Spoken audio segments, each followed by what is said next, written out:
The economy has been growing steadily for over a century, creating prosperity and security. But everything has its limits.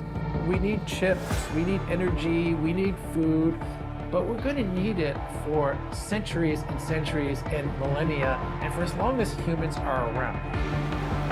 And all of these things need water.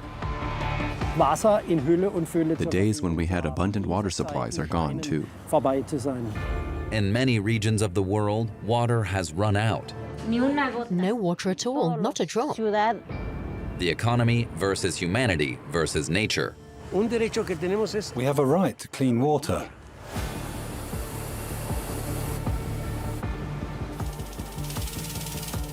Globally, 70% of water goes to irrigation. Look, you need water to make food. Agriculture uses a hell of a lot of water. Water will be the new gold. They are not matching the reality of the disappearing water with their desire for economic growth. We've always known water to be plentiful. But that's changing because of the climate crisis.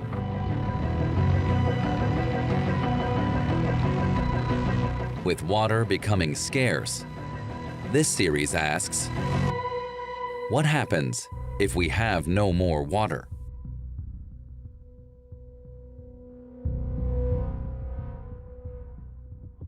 For years, the Potsdam Institute for Climate Impact Research has been warning about the effect of the climate crisis on the water supply. My phone falls when I let it go. I don't need to do an experiment. I already know what will happen. It's simple because we understand physics. If we increase CO2 in the atmosphere, then we will warm the planet. And a warmer planet means more water vapor, more drought, more periods of intense precipitation. We don't have to do an experiment to know water availability is decreasing. As it gets even warmer, we will need even more water for agriculture, to drink, and for industry. We can see this very clearly with Tesla, which needs a relatively large amount of water locally. And of course, this has to be balanced with nature, because what we do now will have a lasting effect. For its gigafactory in Brandenburg, outside of Berlin, Tesla wants access to especially valuable groundwater reserves. Critics say that Tesla is stealing water from the region here. This region has so much water. Look around you. But the local water supply says there's no more water for further development stages. No, this is completely wrong. It's like water everywhere here. Does this seem like a desert to you? Okay, danke schön. That's ridiculous. Tesla's application hasn't yet been approved. But it's just one example of many. German industry now seems to be waking up to the increasing scarcity of water too. The dry years in 2018, 2019, 2020 also showed companies how important water is.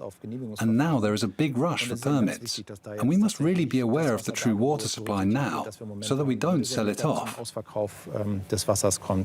Water is a sought-after commodity. And the chairman of the Federal Working Group on Water, Professor Martin Grambel, wants authorities to use restraint when allocating water rights. We have a lot of big offers. With the global water shortage, the biggest water companies in the world are knocking on our door. Big names that everyone knows. They all want to get water from us because the quality is simply excellent. Coca-Cola is planning a controversial project to extract water in Lüneburg. Germany's largest beverage company has been bottling its VO brand water in the northern German town for years. We already have approval to draw 350,000 cubic meters from the aquifer, which is the same amount we put in the application for a third well, to double the amount of water we're taking. Coca-Cola's quest for water leads to Rettenstedt, just outside Lüneburg. The company is drilling a well 190 meters deep into the earth here, putting the mayor in a dilemma. Die Frage ist halt nur, wie verkaufen wir auch, oder was heißt verkaufen, wie vermitteln wir das den Bürgerinnen und Bürgern? The question is simply, how do we sell it? Or rather, how do we communicate to citizens that the groundwater that is actually there to ensure their supply of public drinking water is partially being given to the beverage industry? And then we have to tell citizens what they get in return. Bürger dann auch vermitteln, was haben sie davon? Resistance is stirring in the region of Lüneburg. More and more people are protesting against Coca-Cola. More than 1,000 people recently took part in a demonstration organized by Our Water Lüneburg. The initiative fears their water is being sold off. Dear Lüneburgers, my name is Marianne Temmersfeld and I am also a member of Our Water Lüneburg. I want to stop this well. I want to prevent Coca-Cola from taking any more. And they will say, okay, then we can't produce any more VO. Dr. Marianne Temmersfeld has been involved in the Citizens Initiative since the beginning of 2020. Local politician Jens Buta issues water extraction permits, even Coca-Cola's. His decision will last for decades. Letztendlich entscheidend dafür, ob eine Entnahme. The groundwater authorities in Lüneburg first determine whether extraction is possible, and then we make a decision. That can also mean that we have to make a decision that the town doesn't like. Die der Gemeinde nicht genehm ist. Water rights are up to local administrators, but the state of Lower Saxony, where Lüneburg is located, is also dealing with this issue. Niedersachsen ist ganz vielfältig. Lower Saxony is quite diverse. We have regions where there is a lot of water, but in a big area like Lower Saxony, there are also regions like the northeast of our state that have less groundwater. Since there is so little rain, there is more demand, for example, because farmers have to irrigate their land. The effects of the warm, dry years can no longer be downplayed. The consequences can be seen everywhere, and it's especially severe in the region around Lüneburg. Dieser Teich ist ja sonst viel voller. This pond is usually much fuller. Sadly, the water level is very low. Basically, we're worried about the legacy we're leaving to the next generations, the generations that follow. Water is the foundation for all life. In the future, Germany will have to learn to get by with less water. For other parts of our planet, that day has already come, or worse. It's actually really sad because in many parts of the world Coca-Cola does succeed and then people can only buy water in the supermarket at high prices. In Mexico, for example. San Cristobal in southern Mexico has a large Coca-Cola plant.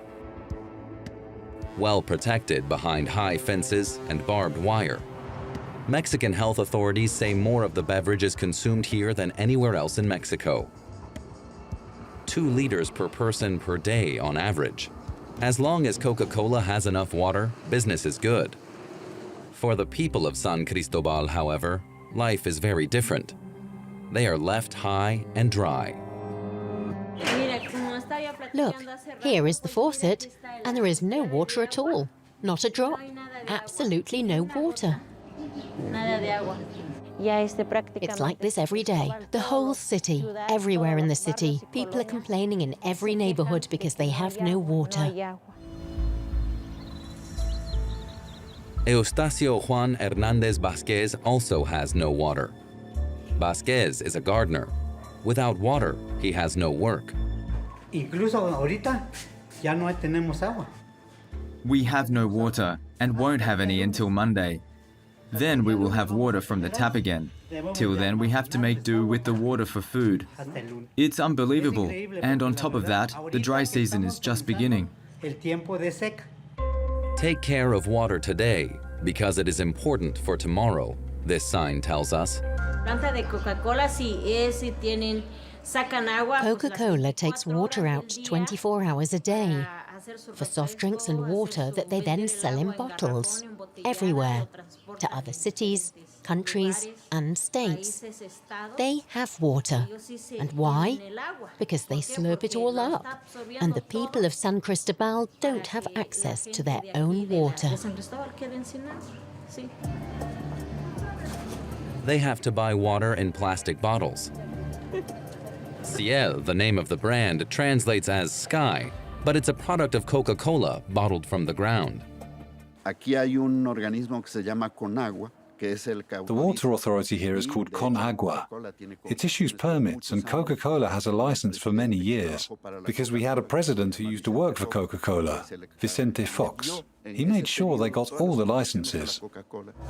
Exclusive rights to the high-quality water of a once water-rich region. No doubt an extremely lucrative business. La Coca-Cola extrae diario más de 1.200.000 litros de agua. Coca-Cola pumps more than 1.2 million liters of water every day. They have 3 wells from which they produce all their products. They distribute and sell the water from San Cristobal, while the surrounding neighborhoods don't have enough water. How quickly is the water supply changing in the region? How long will the reserves last? NASA's GRACE mission can provide information about developments in San Cristobal. The region has been losing water since 2011, 60% faster than the rest of Central America on average. The data cannot determine Coca-Cola's role in the disappearance or if it has one. We asked Coca-Cola for a comment, and the company said it's aware of the water problem, which is why it helps local residents install water tanks, as well as rainwater and other collection devices. The people, who have hardly any water left, want change. We want the Coca-Cola company out of here, to leave. People are rebelling against the powerful industry's huge thirst for water. It's David versus Goliath. Yes, that is what we want. But you know what it's like to fight a monster. The monster is huge. It's a war for water, because there will be no more water. Southern Mexico was once the country's most water-rich region, and will eventually lose its water reserves. Just a few hours' flight to the north lies Phoenix. This city of over 1 million people in the southwest US is as dry as dust. A rapidly growing metropolis in the middle of the desert. The economy is booming, and microchip manufacturer Intel is building a gigantic plant here. It is the largest private sector investment in Arizona's history. $20 billion. Really unbelievable. I mean, when we drive around here and we just see the scope of this place, it just stretches and stretches and stretches. And it's hard to see where one plant ends and the other plant begins. And this water facility is about the size of a facility that you'd see for a small city. Microchip production requires a huge amount of ultra-pure water. But Intel has been expanding in Phoenix for more than 25 years anyway. Why invest in the middle of the desert? We are here in the middle of the desert. It is warm. There's no question about it. So why build in the desert? We take many factors into consideration when we decide where to build. Favorable business environment is certainly one of those. A strong workforce, educated workforce is another. But thinking ahead about infrastructure, including utilities, water, is very critical to us as well. And when we evaluated Arizona 25 plus years ago, we saw that the state had done that and was looking ahead and preparing for that drought in the future. Every drop counts. That's why Intel is investing in this state-of-the-art water treatment plant to further purify the water the city supplies. 25 plus years ago, what we decided to do was to fund the building of a facility that I believe you'll see later called the OBRF. In fact, it's here over my shoulder. You can see it in the background. And what that facility does, that partnership with the city, is it allows us to send some of our water from Intel to the city where that water is cleaned to reuse standards. And then it can be reused for irrigation, other applications, parks, golf courses, et cetera, in the city. And it can also be cleaned and put back into the aquifer, which the city has done for many years over the past couple of decades as well. This water treatment plant is located next to the company's waterworks. Intel financed it together with the city to recycle some of the wastewater from production. Being that we are in Arizona, we are in the middle of a drought. We have been for many years. There's just not a whole abundance of water to get. So water conservation is really important for the state of Arizona, for Intel. It's plants like this are going to be needed in the future to basically squeeze every last drop out of that water. A Herculean task. But will it be enough? It's not looking good. We just need to get more rain. We need to fill those reservoirs up, right, to ensure that we have water in the future. Why is the industry investing in one of the driest places in the world? Scientist and journalist Abram Lustgarten is also curious. Why are corporations moving to regions that have hardly any water?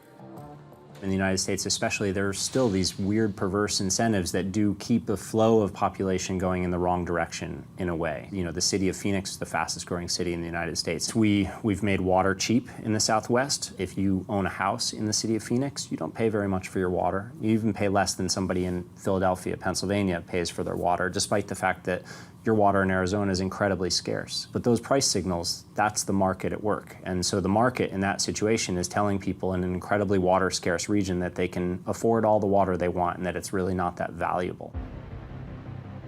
Does Intel know about the lack of water? How are its people dealing with the climate crisis? We are in the middle of the worst drought that we've seen here in the Southwest in any of our lifetimes. How do I see it personally? I recently did some landscaping in my backyard. The grass came out, the artificial turf came in. So I think we're all learning how to adapt to this new world and say, okay, if there is going to be less water available, you know, not only what can we do as a company, what can I do personally to make that a little better? This region is running out of water, and it's running out of water very fast. And so there is that information is not making its way through to the city planners, right? To the elected officials, to the governor.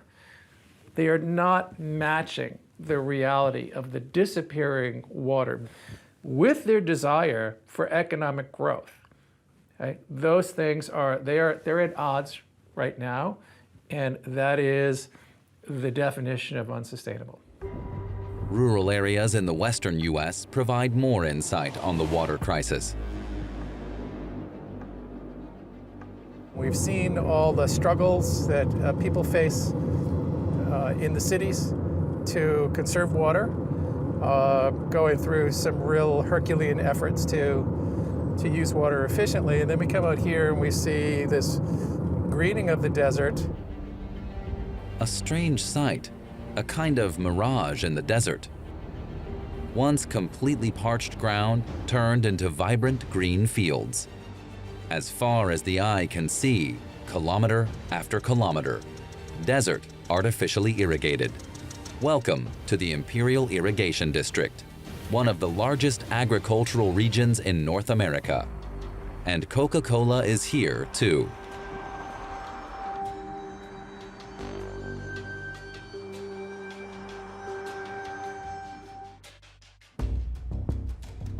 The Imperial Irrigation District, known as IID, holds the largest and oldest water rights on the West Coast. Hey, good morning. How you doing? Good, Robert. Welcome to IID. Robert Shetler of the IID wants to show Jay Famiglietti his agricultural association's fields. Many of the water rights from the Colorado River belong to the IID Agricultural Association. The IID knows the value of its water. Without water, everything here would disappear. IID's main concern is the protection of its water rights. And these have been argued over the years, but we still have these water rights that for this water, mainly for agricultural purposes. Yes, there are municipalities and industry, but it's really important that we keep that because we are providing food and fiber for the nation. Without water, there is no agriculture. But how effectively is agriculture using the precious resource? And what is it being used for? To grow feed crops, for example. This here is alfalfa hay, which is used for cattle. And what we're coming up on is a couple fields of alfalfa. And what we see here is a sprinkler irrigation system. The Imperial Irrigation District is right at the end of the Colorado River, but it is first in line for the water rights. It has the senior water rights. So it has access to a tremendous amount of water to grow alfalfa in the middle of the desert. This is, to me, a gross misuse of this great right that they have, this great unfettered access to a tremendous amount of water. And about 75% of the alfalfa that is grown in the Imperial Irrigation District is exported to China. So that is like taking Colorado River water and shipping it to China. Is the agriculture industry even aware of the situation? The enormous agricultural sector is keenly aware of how scarce it is because they fight to the death for it, and they lobby for it, in state houses and in Washington, and and they argue, vociferously for what they need. So they're keenly aware, but perhaps less willing to sacrifice their share of that water. Distribution battles over water are inevitable.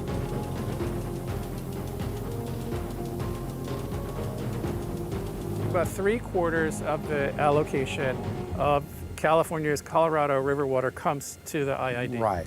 So when other arid regions like San Diego and Coachella Valley and LA are booming with people and need more water, they come looking for us. They're looking at you. This has been an ongoing battle for a long time, and it probably will continue, but we're going to hold our ground because we believe in what we do. The Imperial Irrigation District fields use about 3.7 trillion gallons to water crops each year. An unimaginably large amount that is now lacking elsewhere on the country's west coast. San Francisco is the gateway to Silicon Valley, which is home to the world's largest tech companies and a center for innovation and progress. The water is even running out here, in the country's richest city. Anderson Reservoir is the region's most important and is nearly empty at only 3% of its capacity. A serious threat, say managers from Valley Water. We've always had to import water, okay? The price of water on the exchange where it's kind of traded is 5 times what it was 2 years ago. There's a limit to what people can pay, number one. But we also can't get it here, even if we can buy it. The problem we're having is there's no water to import anymore. The water crisis has unleashed a modern gold rush. Businessmen like real estate magnate John Vidovich are investing in water. And American water law suits them just fine. Whoever owns the land also owns the water rights. How much land do you own? Is there like a number to it? It's somewhere between 100 and 200,000 acres of agricultural and grazing land, somewhere. So do you have an idea of how much water you actually own? I don't think anyone owns the water. You have a right to use it. Nobody owns it. You own it when you put it in a glass. Then you own it. You drink it, you pee it out, okay? Speculating with water has made Vidovich unpopular. Anybody that is of size, sometimes it causes people to not like that. Most of his land holdings are here in the Central Valley. Long-established farmers like Ken and Michael don't like to have financial investors like Vidovich in the region. Our farm is not something to me that's just a number on a spreadsheet, of 50 different investments that we have. It's something that we care passionately about, that we care about. Michael's family has been here for 3 generations, and they own the Bowles farm. Michael's great-great-grandfather, a penniless immigrant from Baden-Württemberg in Germany, built an empire here. My third great-grandfather was a man named, Heinrich Kreisler. He was born in Brockenheim, Germany, but he came to the United States and ended up changing his name to Henry Miller. But he got to the San Francisco area in the 1850s and partnered with another young German immigrant, and they established a butcher business, first as competitors, and then they worked together. They got here in the time when California was growing very rapidly, and it needed food and reliable sources of meat. They ended up being able to purchase over 1 million acres of land in California and then all the way up into Oregon and into Washington. And so for a period of time, Henry Miller was the largest landowner in the United States. Henry Miller realized early on that water would be the key to the success of his business. He took his water rights all the way to federal court and won. To this day, the laws he fought for apply to everyone in California. We still have access in our area to a good amount of water, really based on the decisions and the foresight of Henry Miller, my ancestor. Only those who have land have a right to water, which is what is luring the financial speculators. They're betting water will become more expensive as it becomes scarcer. Would Ken and Michael sell if the price was right? We're not ready to sell our land or sell our water and do something else. We think we're doing a valuable service for humanity. Investor John Vidovich says the criticism of him and his business model are a double standard. You need water to make food. Agriculture uses a hell of a lot of water. Everybody in the US, I think, except for vegetarians, they eat a hamburger. Meat takes more water than almonds do. And an almond takes a gallon to make one almond, and meat makes more. 70% of water around the world goes to agriculture. We feed more than half of our grain to animals. No food requires as much water as meat. What if this agriculture and cattle region runs out of water? That's what happened in Saskatoon, Canada. Just how quickly the water would disappear here was also underestimated. We need, as human beings, water, a good water supply. Cattle are no different. And they need a large volume of water because they have a very big stomach on them. People lack water, animals lack water. Farmers have so little water, they can't even grow enough feed. The water shortage has brought farmers to the edge of existence in a place that was once one of the most water-rich regions in the world. It's been very devastating, and the tough decision is they don't have the feed to overwinter their cattle, so they're going to have to put them through the sale system. And so we're seeing anywhere from 10, 20, maybe 30% in some areas in reduction of the herd. And that's devastating. Why? Because it's taken generations to build that number of cattle up on that farm or their ranch. And so they're going from, it could be 400 cattle on that farm, and they're having to sell it down to 200 head or maybe 100 cows. And so it takes years to build those herds up. Psychological pressure is affecting the cattle farmers as much as economic hardships.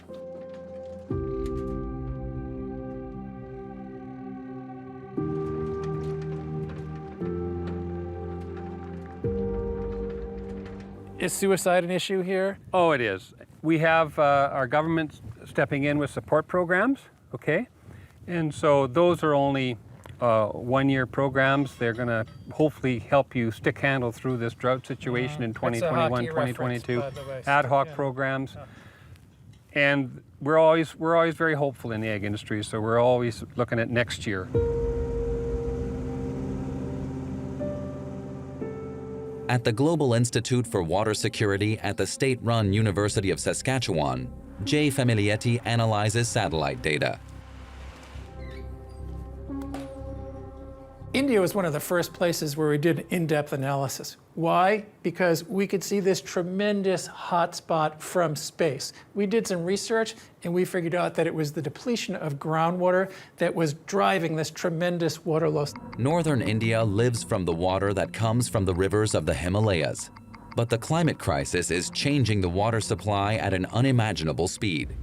Even if it doesn't look like it at first glance, water lost here is almost the highest in the world. Because the soil in the region is particularly fertile, Punjab's agriculture can still feed up to 1 billion people. But the decline in water availability is now threatening the entire subcontinent.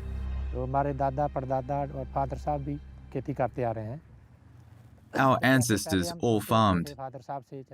For our grandparents, the groundwater was right underground. When we started, it had already fallen 3 meters. The groundwater has now dropped to 20 or 25 meters. The more the groundwater sinks, the more people's existences are threatened. People here have nothing but agriculture. We used to have natural sources like rivers and canals. Now we have to get groundwater from deep underground. The farmers here are in despair over the water shortage and the loss to their livelihood.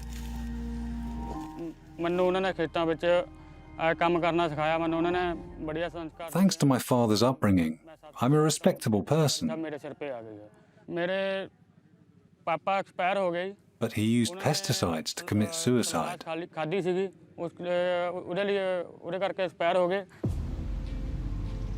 On January 25, 2022, Swaran Singh took his own life.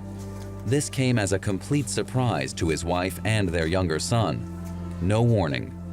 He never mentioned his problems to his family.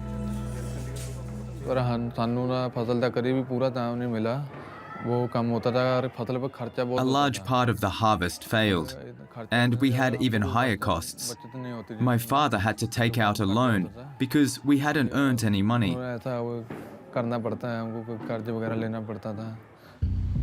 Rising temperatures and the falling water supply are leading to smaller harvests. More and more farmers in Rupnagar in the state of Punjab are falling into debt with loans they can't pay back.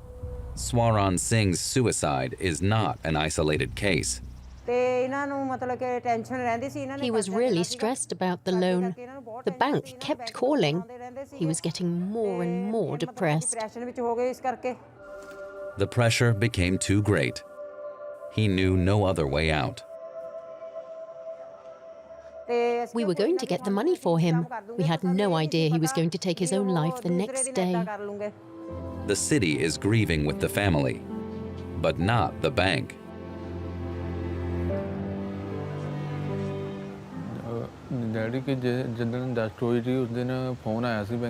The very day after our father died, the bank called. They've called us every day since and demanded that we pay back the debt as soon as possible. Otherwise, they're threatening to seize the farm. And I didn't know about his debts until his suicide. The family will need many years to pay off the loan, if they manage to at all. The climate crisis will continue to dry up the fields, and the next generation will have an even harder time.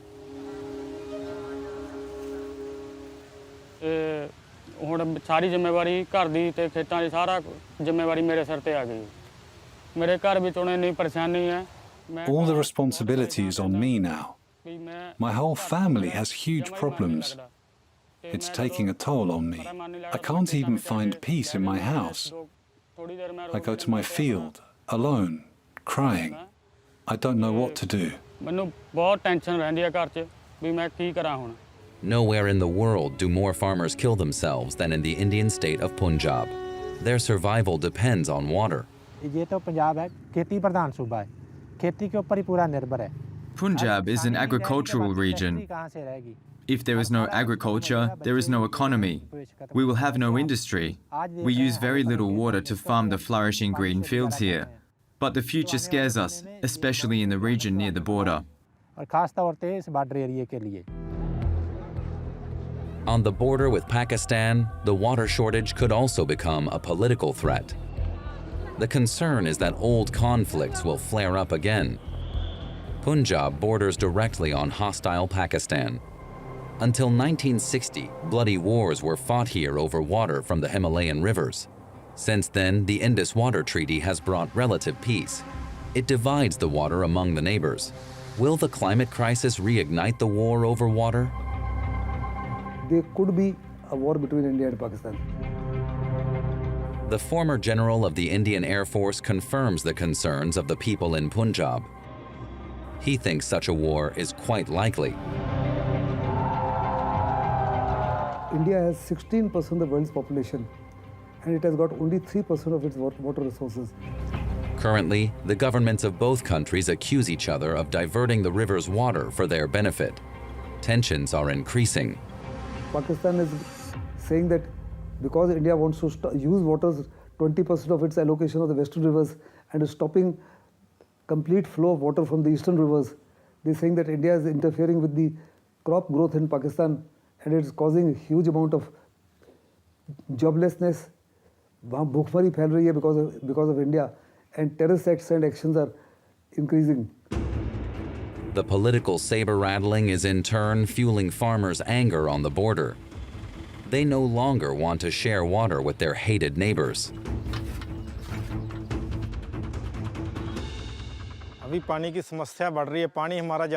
Every day, the problem with water is getting worse, and most of it flows to Pakistan anyway. If the situation gets worse, we are ready to fight for our water. Singh is also ready to go to war for water. I wonder what's going to happen to this region. There's 1.5, 2 billion people that live in this region. What is going to happen to these people when the snowpack on the Himalayas disappears, when the glaciers melt and the big rivers are no longer being fueled and the aquifers are no longer being replenished? I wonder about conflict. I wonder about climate refugees, right? I wonder about livelihoods. I wonder about political stability. These are all on the table. NASA data has provided early warnings about water availability in hotspots around the world. What about the situation in Germany? And so we're seeing a fair amount of water loss, and one of the regions that's really impacted quite significantly is the Lüneburg region. The trend for the Lüneburg region is clear. The water supply has deteriorated significantly over the last 20 years. And now Coca-Cola, Germany's largest beverage producer, wants to drill a third well and double its capacity. The Citizens Initiative is protesting, and politician Jens Buta is weighing the company's application. He doesn't yet know the results of the NASA mission. Would you have to step in if this situation gets worse? Yes, of course. That's the way it is. If we reach that conclusion, our mandate is to protect the groundwater. And if we find that the long-term supply is at risk, then we would have to do something. For example, using water sparingly and sustainably, or reusing water for irrigation, or find a technological solution. Or I could limit the use of anyone using the water commercially, for instance. Will new NASA data influence his future decisions about water rights permits? We provided him a copy of the analysis.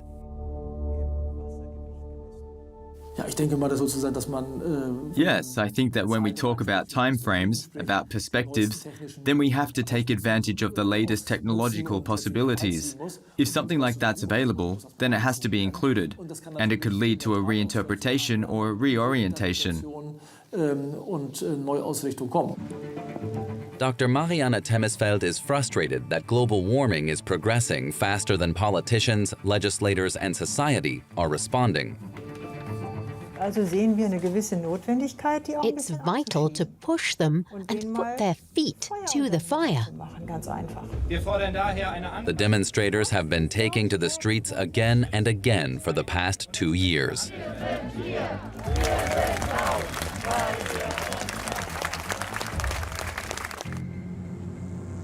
While Coca-Cola's application was still pending, the company made a surprising announcement. it would put the project for a third well on hold for the time being. The demand for VO water had disappointed.